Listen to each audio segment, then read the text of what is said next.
Okay, a recap of my investment strategy for 2024. Hopefully, after the January session, you'll also actually go and review your own investment objective.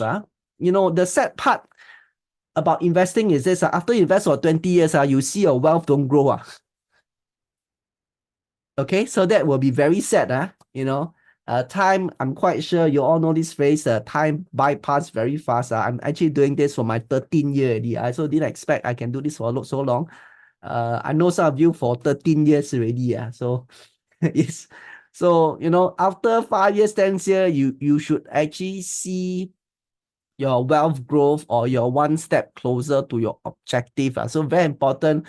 Always go and review. Okay, if you know after 20 years I look back, what happened? How come my money still the same? So very sad. Cannot do that.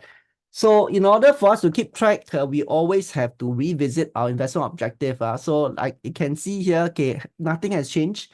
Mine is investment objective for 2 packs. I'm trying to accumulate 1.4 million of investable assets. Okay, that means money I can use for investment, purely for investment, which exclude my own stay property. Okay, or either that, I have 7,000 of monthly passive income. So this is for 2 packs, me and my wife. So my wife gets 6,000, I only get 1,000. So that is the sad life. So anyway, this is my objective. Nothing has changed. If you have followed me enough, you should actually remember this. So basically, I have already set up a system. If nothing goes wrong, at 65, I could achieve. Okay.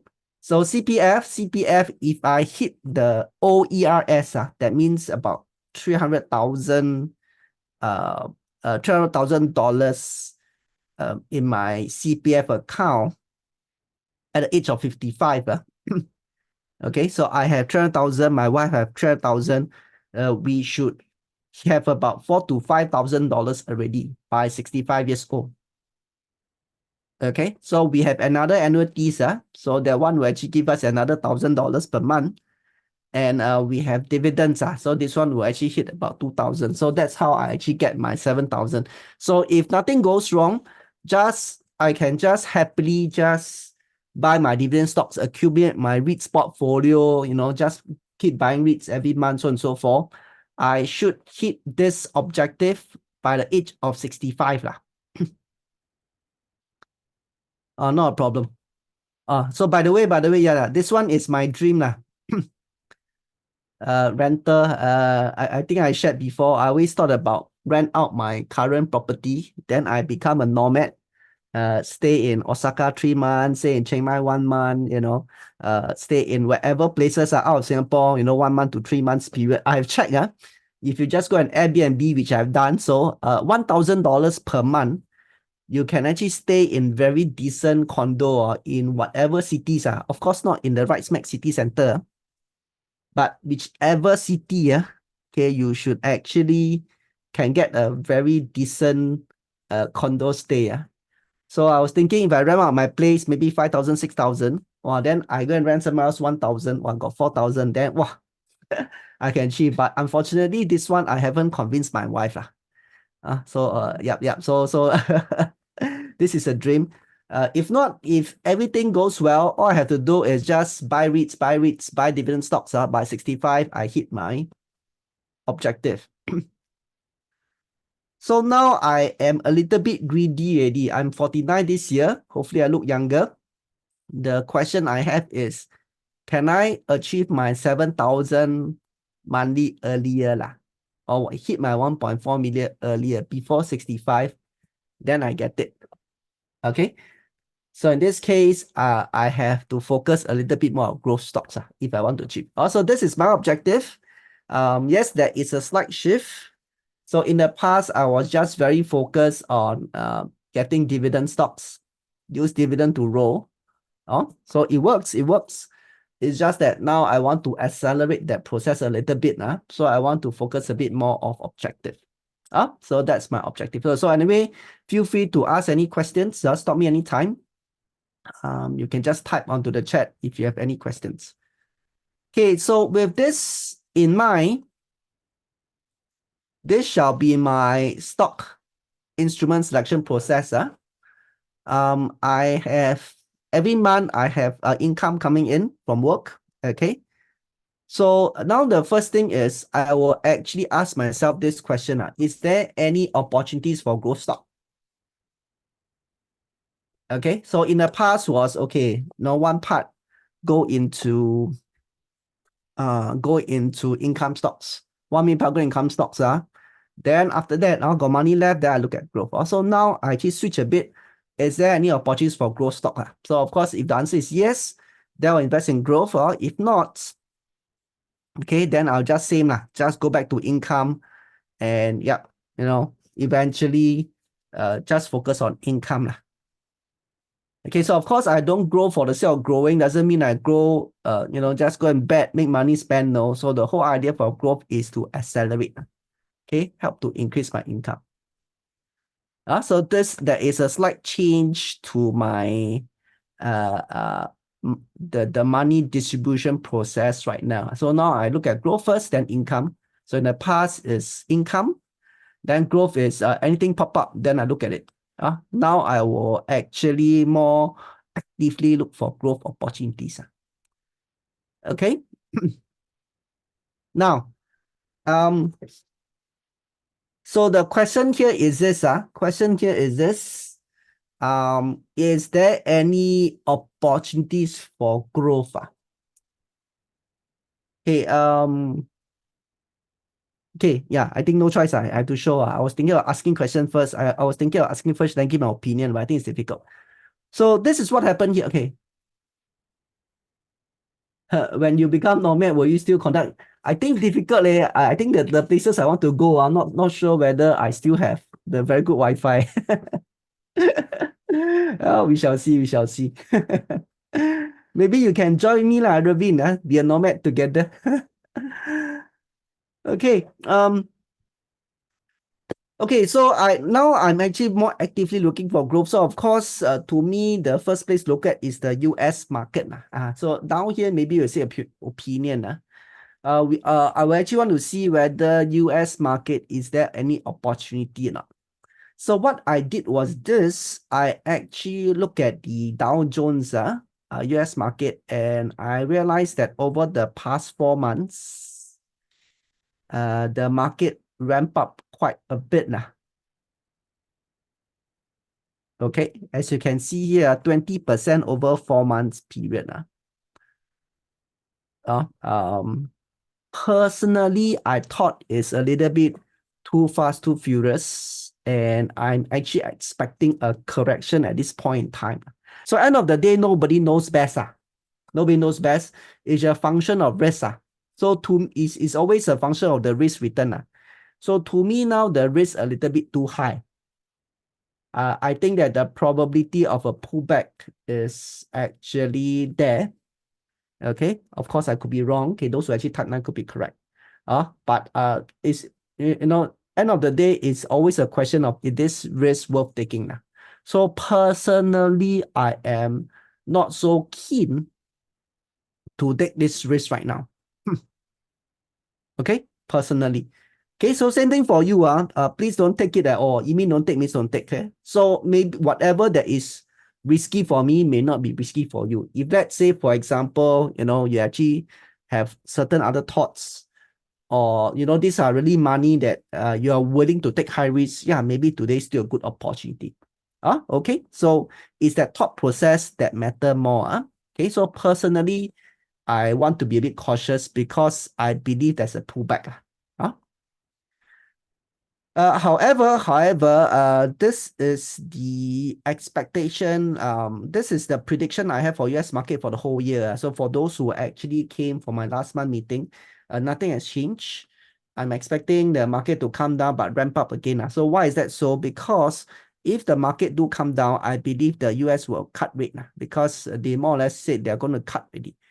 It's not a function of when. It's not not a question of if, but when is it going to cut? So if it do come down, then I think I will go in. So I would actually want to stand by some cash. okay, for this to happen. Whether we happen or not, we shall see. If it doesn't happen, then too bad lah. I missed the boat. Okay, but as over the past 13 we have seen there is a lot of boats, a lot of ferries, a lot of ships. So even if you miss the boat, don't have to cry. Okay, so let's look at Singapore. Singapore. Unfortunately, Singapore is not as sexy. So you can see that over the past 4 months, okay, so down here, Singapore only went up by about 3%. So in that sense, Singapore is still cheap. Still cheap. Okay. Not too bad. If you actually look at the whole year, this is the US one. Okay. This is the US one, this is the Singapore one. So it's not very exciting, but as expected. Okay. So in that sense, for Singapore market, I see Singapore market more of an income markets. So probably for income stock, there are actually still opportunities. Maybe I'll just put money income, but not so much on growth. But the sad news here is this. Usually when US drop, STI will also drop. Okay, so that is the observation I have so far. So seldom we see a case whereby US drop, STI go up, even though STI is actually still cheap. That is something for to take note. So in that sense, the purpose of this slide is to share that I think income stocks, if you want to find undervalued good income stocks, it's actually still there, still cheap. Is this the best time to buy or not? To which its own, may not be the best time since I'm expecting US to drop. But then the question then again is, if this is not the best, when's the best time? Then that one nobody knows. Okay, so Singapore, of course, when we talk about income, we will actually have to look at the REITs market. We have to look at the REITs market. So past 1 year, as you can see, it went all the way down. So same about November. Then they actually talk about, it's always November, this period you can see. They talk about interest rate has top.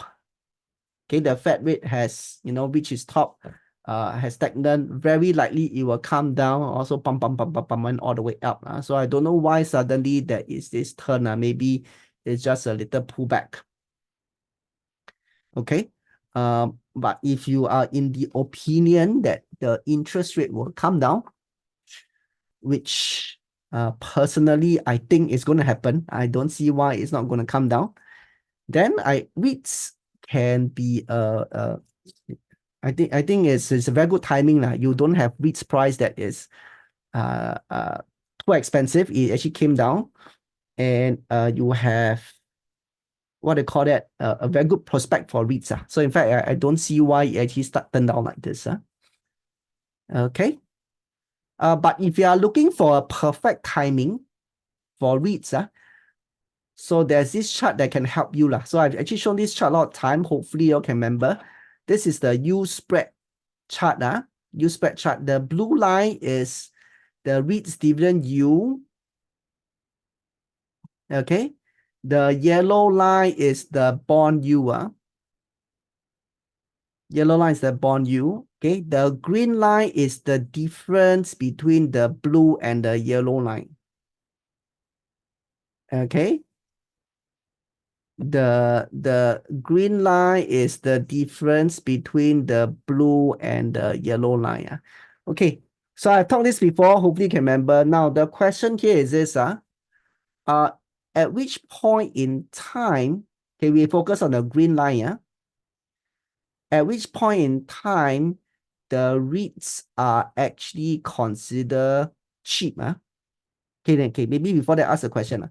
So when the green line is above the red line, when the green line is above the red line, that means the yield spread is higher or lower. Okay, just to make sure you understand this chart. Okay, here's the question. When the green line is above the red, above this red line, that means the yield spread is higher or lower. Okay, thank you so much. That means higher. higher, okay? So when the U spread is higher, okay, more people will buy REITs or less people will buy REITs.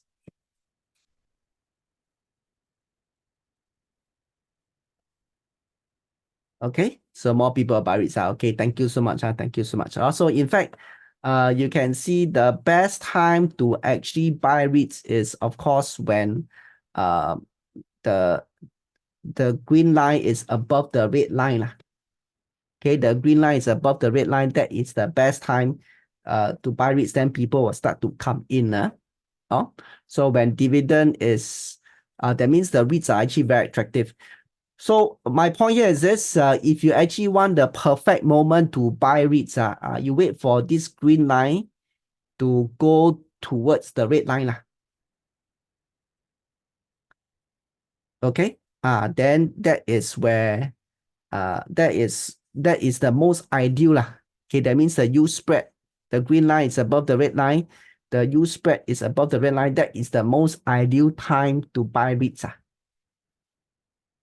Okay, so this is for those who really want to time the REITs market.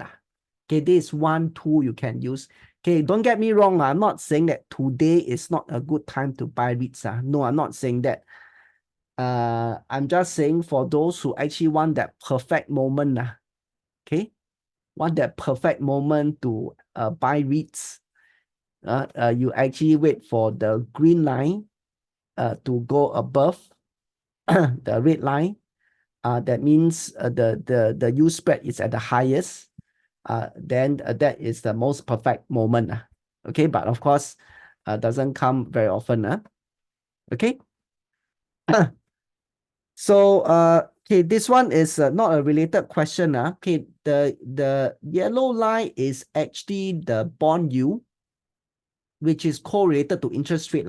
So when the interest rate decrease, the bond yield will decrease. So we are actually expecting the yellow line to actually come down. Okay. So as recently, you can see very interesting. Okay, just again, this is just to make sure you're not to read the chart. When the yellow line come down, okay, there is a corresponding, the dividend yield came down. Can you see? Yellow line came down, the dividend yield come down. So when the dividend yield come down, that means the REITs price go up or come down. Okay, thank you so much. That means the REITs price go up. Okay. So this is nothing new. I just want to prove to you that there is a very strong correlation between interest rates and the price of REITs. So when the interest rate come down, okay, the price of REITs will go up. Okay, that is a very strong correlation. Okay, so just to summarize this table, so two things. If you want to look for the most ideal time to buy REITs, you wait for the green line to go above the red line. Okay, so that is where the U spread is high. Okay, that means it actually makes sense for you to buy REITs at that point in time. Okay. The other thing that I want to show this chart here is this, that it's a very strong correlation between REITs price and the interest rate. Okay, any questions on this? So what I'm trying to say here is this, Singapore market is actually still cheap, okay, or income stocks are cheap. But is it the most ideal time? Okay, may not be. May not be. Probably we can still expect price to come down a little bit more or before before actually things get better. So that is the conclusion I have on this. Okay, if not based on these two slides, what are my choices at this point in time? I can actually do nothing. Just wait. Okay, since I believe that US market is going to correct, since I believe that once US market correct, Singapore market also come down, then I can do nothing. This is one very good choice. But the question here is this. if you do nothing, then when is the perfect moment? So unfortunately, it's not easy to find that perfect moment. Okay, unfortunately, it's not easy to find that perfect moment. So I can do this, you know, I can 100% only invest in 50%. Okay, so I got 50% cash, keep one side. So when market come down, then I will actually invest more. Oh, so and if let's say I only invest in 50%, at this point in time, I will just invest in income, income stock, SG REITs or SG dividends. Okay, so that, you know, because why? Because they're still cheap. So even the price drop is okay, but I'm actually there for the dividends. Okay, I could also do number 3. Then I stand by 30% of the money and still invest in SG stocks and US growth stocks if I can find very good ones. So these are the 3 things I can choose to do. Okay, it's time for me to ask your opinion. Okay, so maybe do nothing. The red one is 1. Okay, the green one is 2, and the orange is 3. So at this point in time, which option is closer to you? You can actually just type 1, 2, or 3, or 2 and 3. Okay, yes, sir. So I will do 2 and 3. Personally, this is what I'll do. I will still continue to invest. As mentioned just now, I think income stocks, they are cheap.